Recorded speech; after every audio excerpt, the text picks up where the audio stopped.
ઈષ્ટદેવ પરાત્પર બ્રહ્મ ભગવાન શ્રી હરિ તથા આપ સર્વ હરિના લાડીલા વહાલા મિત્રો તથા આપ સર્વ મોક્ષભાગી જીવાત્માઓ, આપ સર્વને મારા ભાવ અને હૃદયથી પ્રણામ. આપણે નીતિ પ્રકાશ શાસ્ત્ર એમનું અધ્યયન કરી રહ્યા છીએ. આજે ત્રીજો દિવસ છે. એ બ્રહ્માનંદ સ્વામી દ્વારા નિર્મિત એ ગ્રંથ એમની હવે આપણે આગળ ચર્ચા વિચારણા કરીએ. વેંશપાયન મુનિ કહે છે, હે જન્મે જય રાજા, અને બ્રહ્માનંદ સ્વામી લખે છે કે હવે આપણે અધ્યાય બીજો એમની શરૂઆત કરીએ. તો હવે આપણે બીજા અધ્યાયની શરૂઆત કરીએ. રાજા કહત જરત મમયંગા, નિષદિન ચિંતા અગ્નિ પ્રસંગા, જેહી કરી કે હોવત મમ શાંતિ, ભયયરુ શોક મિટત દિલ ભ્રાંતિ, ऐसे वचन कहो कुरु वीरा, जाते टरत सकल मोय पीरा, धर्म अर्थ में ही अधिक प्रवीणा, कहो हूँ जार्थ न्याय अधीना. આ ગ્રંથ ખૂબ દિવ્ય અદ્ભુત છે. સંપૂર્ણ ગ્રંથ નીતિ પ્રકાશ, છોપાઈ, દુહા એવી રીતે એમનું વર્ણન કરવામાં આવ્યું છે. છતાં પણ આપણે બધા લોકોને સમજણ પડે એટલા માટે ફક્ત ને ફક્ત અર્થ અનુવાદ એ જ આપણે કરી રહ્યા છીએ. ધૃતરાષ્ટ્ર રાજા કહે છે, હે વિદુર, રાત્રિ દિવસ ચિંતાગ્નિથી મારું શરીર બળ્યા કરે છે. જેનાથી મનમાં શાંતિ થાય, મારો ભય, શોક અને ભ્રાંતિ મટે અને મારી સમગ્ર પીડા મટે, એવા મને વચન કહો. તમે ન્યાય છો અને ધર્મ તથા અર્થમાં પણ પ્રવીણ છો. હે બુદ્ધિવાન, તમે મને શિક્ષા આપીને કુશળ કરો. પાંડવોને જે અમૃત સમાન હોય અને કૌરવોનું પણ સારું થાય એવું સત્ય અને હિતકારી વાણી તમે મને કહો. તમે રાજનીતિ જાણો છો, તેથી તમારા વચનમાં મને પ્રીતિ છે. આગળ થશે એવા પાપના ડરથી અને પૂર્વ જે પાપ કર્યા તે સાંભળે આવવાથી મારું મન વ્યાકુળ થયું છે. તેથી હું તમને પૂછું છું, હે પ્રિય વિદુર, યુધિષ્ઠિર રાજાને શું કરવાની ઈચ્છા છે? એમનો આશ્રય કેવો છે? એમની જેટલી ખબર હોય તેટલું તમે મને કહો. વિદુરજી કહે છે, હે રાજન, તમને સુખ થાય એવા સુંદર વચન કહું છું. મન દઈને સાંભળો હે રાજન. સત્ય કે અસત્ય, પ્રિય કે અપ્રિય, પૂછ્યા વિના કોઈને કહેવું ન જોઈએ. તમે મને પૂછો છો, તેથી હું તમને તમારા હિતના, તમારા ધર્મનો ઉપદેશ તમને આપું છું. તમને સુખ થાય એવા સુંદર વચન કહું છું. મન દઈને સાંભળો હે રાજન. અસત્ય ઉપાયથી અને કપટ દૂધથી પાપરૂપ કર્મ કરવાનું ક્યારેય મન કરશો નહીં.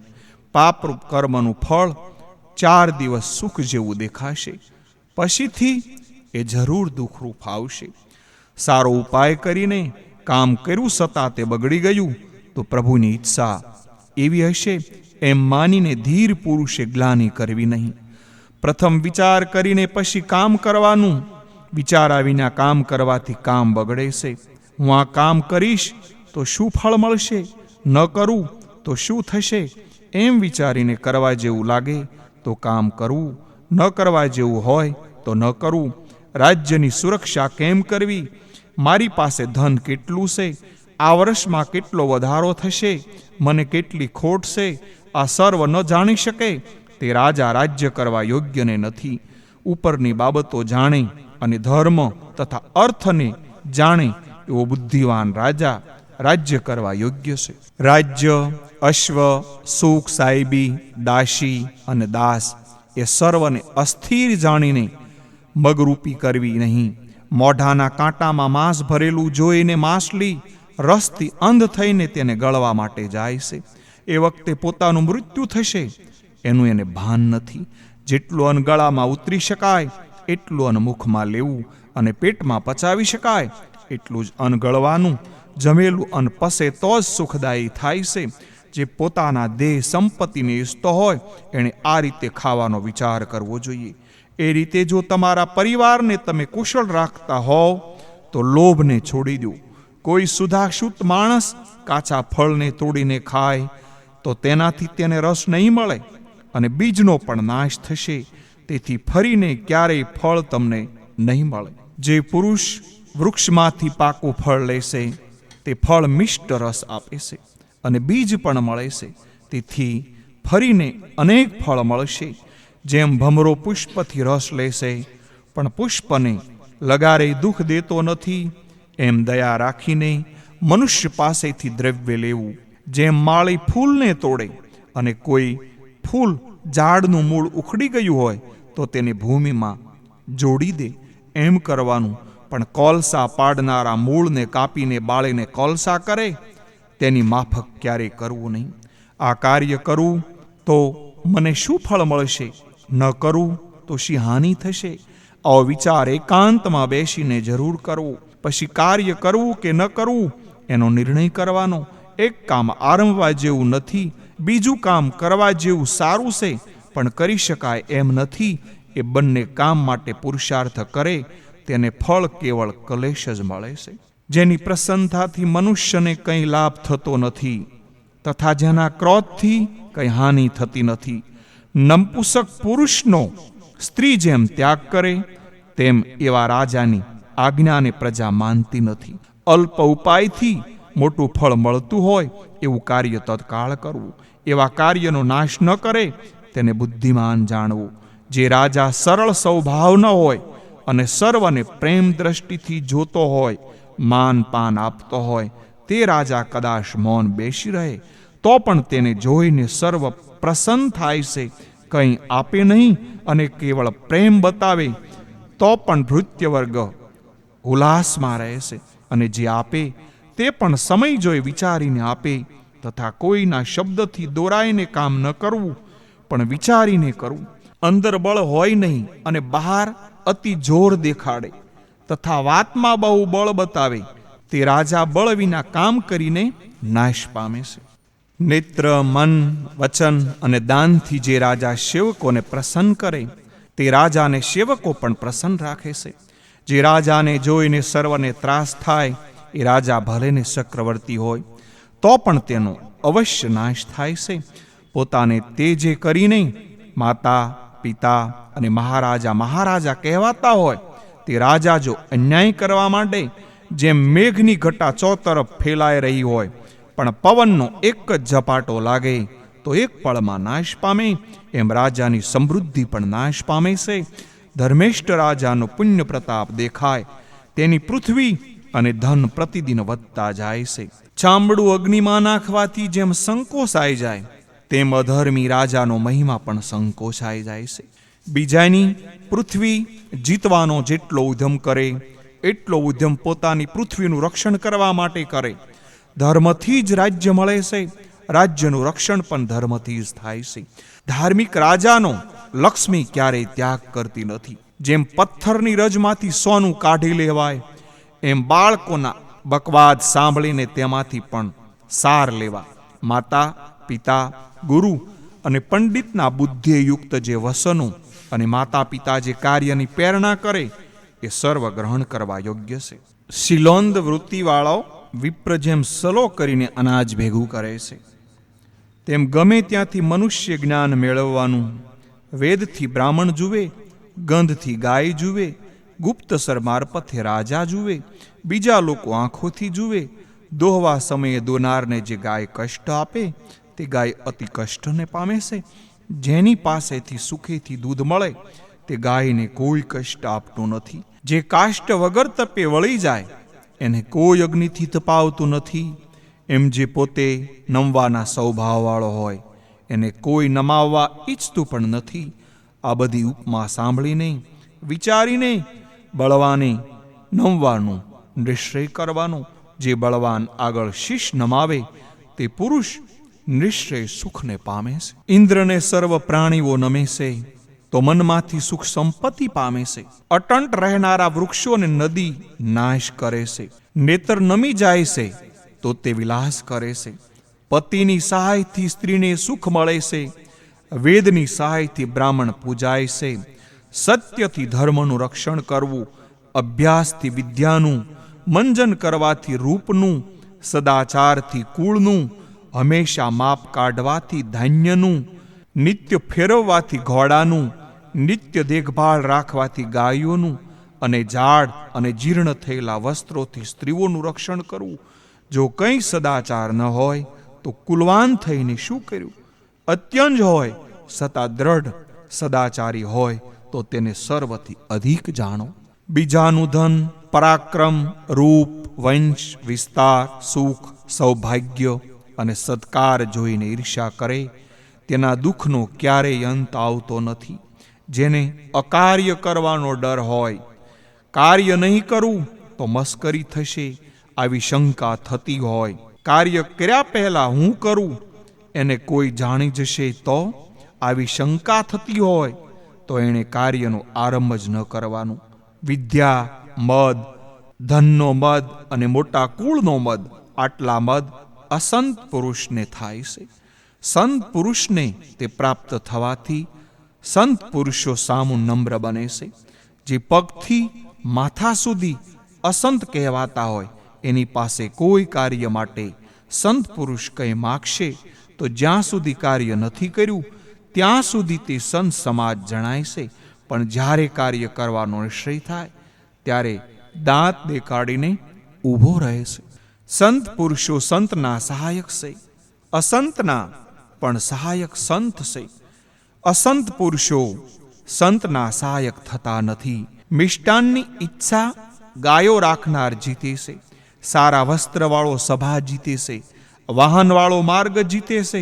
અને બ્રહ્મચર્યવાળો પુરુષ આખું જગત જીતે છે. પુરુષમાં બ્રહ્મચર્યાદિ ગુણો ન હોય તો કેવળ ધન, બંધુ અને જીવિત વડે કરીને અર્થ સાધી શકતો નથી. ધનવાનને ઘી મિશ્રિત ભોજન હોય છે. મધ્યમ વર્ગને ભોજનમાં દહીં દૂધ હોય છે અને દરિદ્રનું તેલ ભોજન હોય છે. છતાં સર્વ પ્રકારે પૂર્ણ ભોજનનું સુખ તો દરિદ્ર જ લેશે. કારણ કે સ્વાદનું કારણ તો ભૂખ છે. ધનવાનને ભૂખ દુર્લભ છે. જગતમાં ધનવાન છે તે જમવામાં સમર્થ નથી હોતા. દરિદ્રના મોઢામાં લાકડું આવી ગયું હોય તો લાકડું પણ પસી જાય છે. ગરીબમાં મારું ગુજરાન કેમ થશે આવો ભય હોય છે. મધ્યમને મરણનો ભય હોય છે. ઉત્તમને મરણથી પણ અધિક અપમાનનો ભય હોય છે. મદ્યપાનનો મદ છે તે તો અતિ નાનો છે. સર્વ મદ ધનના મદને આધીન છે. ઐશ્વર્યનો જેને મદ સડ્યો હોય તે જ્યારે પડે છે ત્યારે જ તેને મદ ઉતરે છે. 5 ઇન્દ્રિયો સદા બળવાન છે અને વિષયાસક્ત વર્તે છે.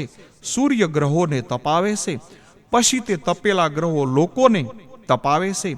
એમ ઇન્દ્રિયો મનને તપાવે છે અને મન આત્માને સંતાપે છે. જે 5 ઇન્દ્રિયોને વશ થાય છે તેને જેમ શુક્લ પક્ષમાં ચંદ્ર વધે તેમ આપત્તિઓ વધતી જાય છે. માટે કોઈએ મનને વશ થવું નહીં. મનને મોટો દુશ્મન માનીને તેને જીતવાની ઈચ્છા રાખવી. જેનું મન જીતાણું નથી એનો અવશ્ય નાશ થાય છે. શત્રુને જેમ રોષ કરીને જોરે કરીને જીતે એમ મનને પણ જીતવાનું. કોઈએ મનને વશ થવું નહીં. મનને મોટો દુશ્મન માનીને તેને પ્રથમ જીતીને ઇન્દ્રિયોને જીતવાનો ઉદ્યમ કરે તો તે નિષ્ફળ નથી જતો. મન ઇન્દ્રિયોને વશ કરીને અપરાધી માણસને દંડ આપે છે. અને અપરાધી કોણ છે તેની પરીક્ષા કરી જાણે તેની પાસે લક્ષ્મી સદા રહેશે. ઇન્દ્રિયો રૂપી અશ્વ છે. પુરુષના શરીર રૂપી રથ છે.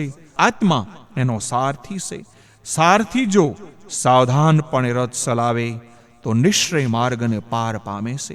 જો સારથી અશ્વને વશ કરી ન શકે તો અશ્વ કુમાર્ગે ચાલીને રથને ખાડામાં નાખે છે. એમ આ મનુષ્ય શરીર રૂપી રથને પણ ઇન્દ્રિયો રૂપી અશ્વો ખાડામાં એટલે કે ભવસાગરમાં નાખે છે. ઇન્દ્રિયોને જે વશ થાય છે તેને જ્ઞાન રહેતું નથી. તે અનર્થને અર્થ કરીને જાણે છે. અર્થને અનર્થ જાણે છે. બાલકની માફક અતિ દુઃખને સુખ કરીને માને છે. ઇન્દ્રિયોને વશ થયેલો માણસ બેહાલ થઈને ભટક્યા કરે છે, અને તે ધર્મ અર્થનો ત્યાગ કરીને જે ઇન્દ્રિયોનો દાસ બને છે, તેના ધન, સ્ત્રી, શોભા અને પ્રાણ પણ નાશ પામે છે. અર્થનો જ નાશ થઈને રહે અને ઇન્દ્રિયોનો નાશ ન બને તો ઇન્દ્રિયોનો અનાથ કરીને અર્થ બીજાના હાથમાં જાય છે. શુભ વિચાર રાખવા માટે આત્મ સ્વરૂપનું ચિંતન કરવું અને ધર્મને માર્ગે ચાલવું. મન, બુદ્ધિ અને ઇન્દ્રિયોએ કરીને આત્માને જાણવું. આત્માનો શત્રુ આત્મા જ છે, આત્માનો બંધુ પણ આત્મા જ છે.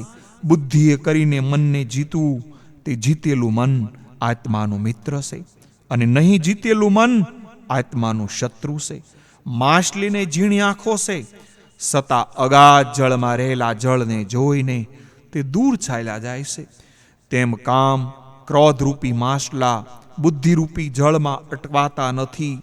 નિશંક થઈને જ્યાં ફાવે ત્યાં ફર્યા કરે છે. હે રાજન, જગતને દુઃખ દેનાર એ કામ ક્રોધને તું નાશ કર. રાજાએ ધર્મ અર્થમાં રહીને વિજયને માટે શસ્ત્ર સરંજામ તૈયાર રાખવા. ધર્મ અને અર્થયુક્ત જે રાજા છે તે પ્રતિદિન વધતો જાય છે. અનશત્રુને જીત્યા વિના બહારના શત્રુને જીતવા જાય છે. તે રાજા પરાભવને પામે છે. દુરાસારી અને દુષ્ટ એવો રાજા રાજ્ય સત્તાના મતથી પાપ કરે છે. તે રાજાને મરેલો જાણવો. ધાર્મિક રાજા હોય છતાં જો તે પાપીનો સંગ કરે તો તે રાજા ધર્મી હોવા છતાં પાપીના જેવું દુઃખ પામે છે. સંગ દોષે નિશ્ચય લાગે છે. એમ સમજીને કુસંગનો ત્યાગ કરો. હે રાજા, સૂકું કાષ્ટ બળતું હોય તેની પાસે લીલું કાષ્ટ હોય તે બળી જાય છે. એમ સમજીને પાપીનો સંગ અવશ્ય છોડી દેવો. આ મારું હિતવસન હૈયે તમે ધરી રાખજો. પંચ વિષયો છે તે બળવાન જૂડ જેવા છે. 5 ઇન્દ્રિયો છે તે મોટા શત્રુઓ છે. જે તેને વશ ન કરે તેને આપત્તિઓ આવે છે. નીચેના ગુણો નીચ પુરુષમાં હોતા નથી. સરળતા, શુદ્ધિ, સંતોષ, પ્રિયવાણી, દમ, સત્ય, અનસૂયા, સ્થિરતા, ક્ષમા, આત્મજ્ઞાન, વાતને ગુપ્ત રાખવી, ધર્મ અને દાન. જેમાં નિંદા ભરેલી હોય એવા કઠોર વચનમાં બાણ દુર્જન પુરુષ સજ્જનને મારે છે. જે નિંદક છે તે પાપનો અધિકારી થાય છે. તેને સાંભળી રહેનાર ક્ષમાવાળા સંતો પાપથી મુક્ત થાય છે.